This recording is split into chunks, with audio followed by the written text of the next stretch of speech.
Okay, so here's a patient of mine that had surgery 1 week ago. She's 55, she came from the United States for facial rejuvenation, and basically she wants to look younger.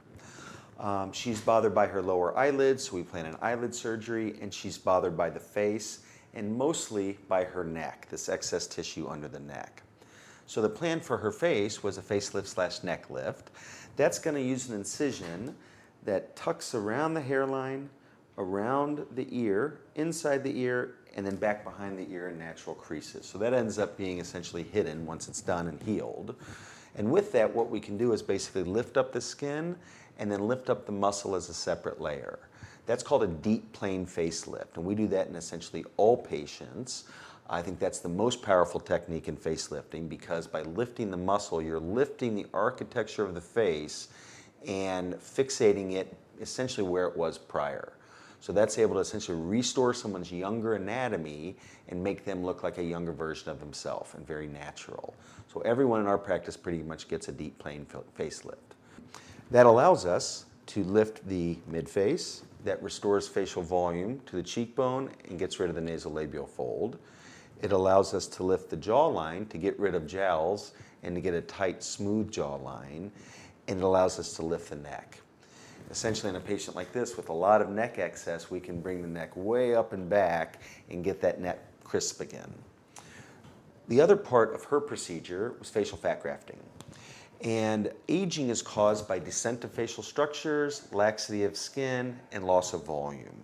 So in essentially every facelift, we add facial fat grafting so that we can lift and suspend tissues to their prior position, and we can provide fat grafting and volume to places where it will enhance the result.